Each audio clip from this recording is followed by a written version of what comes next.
সব ঠিক আছে, আমি খারাপ কোথাও পাই।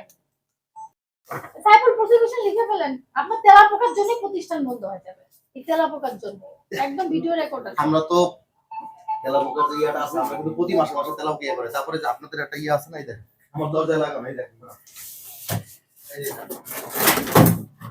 সাইফুল প্রসিকিউশন লিখেন, তেলাপোকা ভিডিও ফুটেজ আছে। আপনাদের যে ওইটা আছে যে কিচেনে কি করতে আমার সব লেখা না আছে, কিন্তু মানে কি রাখছেন এই ডাইরেক্ট ভাই, এটা মানে এখন তো ফর্নিচার ওপেনিং এর সময়, এখন আদালত আপনাদের কার্ড আছে, এই যে ঠিকানা ঠিকানা সম্মিলিত ভিজিটিং কার্ড আছে। আচ্ছা, চলাকালীন যেটা রেকর্ড আছে নাকি এটা যদি কোর্টে দেই তাহলে বলেন আপনার কি হবে?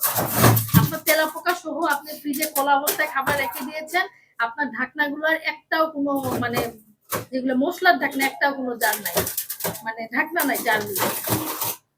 মশলাগুলো দেখা যাচ্ছে কি বলবো, বলে দেওয়ার আপনি আমার বলা কিছু নাই না, কিছু তো শেয়ার আছে, আমি না বললে আপনি না কিছু বলার নাই। আর মরিচের ফাঁকি ঘুরা ঘুরা তো এটা আসলে এর ভিতরে রাখে, এখন এটা তো রাখতে কি ঢাকনা দিতে হবে না? দিতে হবে, কাজ শেষ করে আমরা তো সকাল।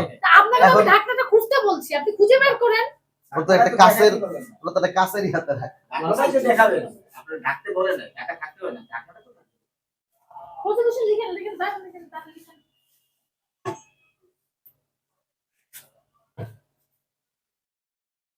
আপনার ফ্রিজ জীবনে পরিষ্কার করেন না, এই তেলাপোকার জন্য প্রতিষ্ঠান বন্ধ হয়ে যাবে। ওটা তো ম্যাডাম যে মানে পাচ্ছে, এখন আমি ওই এই রেকর্ড আছে, অন্য কিছু না দেখা দেখেন মানে কেলা আপনার মতো খারাপ কোথাও পাই না। এখানে আপনার নাম দেখেন, লিখেন তেলাপোকার কথাটা উল্লেখ করেন স্পষ্ট ভাবে। মেয়াদ উত্তীর্ণ খাদ্য উপকরণ পাওয়া গেছে, ফ্রিজে তেলাপোকা উপস্থিত ছিল, বিভিন্ন জার পাওয়া গেছে, যা ঢাকা। এই কথাগুলো সত্য কিনা? কিন্তু আমার একটা অভিযোগ আছে, ওইয়া বের করেন, লিফলেট বের করেন। মোবাইল কোডে কথা বলার মানে না না কথা বলা বলো ম্যাডামের সাথে আমি আপনাদের একজন লোক দেখেন, সাক্ষী লাগবে।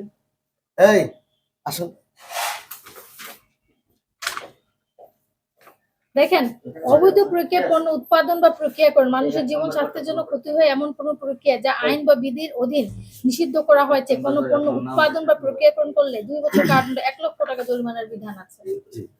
ঠিক আছে, আজকে আপনাকে 20,000 টাকা জরিমানা করলাম।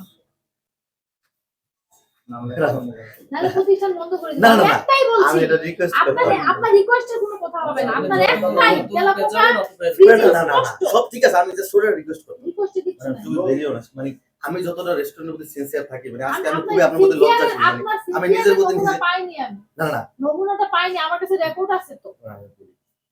এখন আমি কিভাবে দেখাবো যে তেলাপোকা আছে না, আচ্ছা আমি এত কথা বলার তো আমার নাই, আমি রায় দিয়েছি না, না না না আমি আপনাকে সম্মান বলছি আপনি দ্রুত কাজ করেন, দ্রুত কাজ করেন।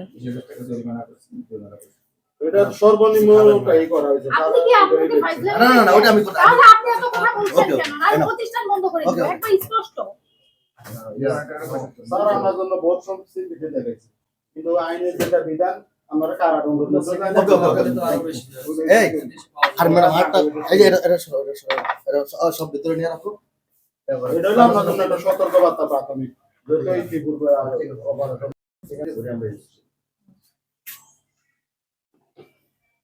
এখন আপনারা প্রসিকিউশন লিখে ফেলেন। এই যে ম্যাডাম এই যে এটা আছে আমি আপনি আগে বাজার থেকে আনি আমরা এই বাজার থেকে আনি আমরা এটা যদি এটা একদম ইনটেক, এটা কিন্তু যে দোকান থেকে আনছে আমরা ওটা দোকানে নিয়ে যেতে পারবো। এখন এই জিনিসটা তো আমি একলা লিখে দেখেন আপনি ওটা যেটা আছে এই এরিয়া এটা যে আপনি মেয়াদ উত্তীর্ণ ব্যবহার করতেছেন না, আপনি কিভাবে প্রমাণ করবেন? শেষ হবে না। না এখন দেখেন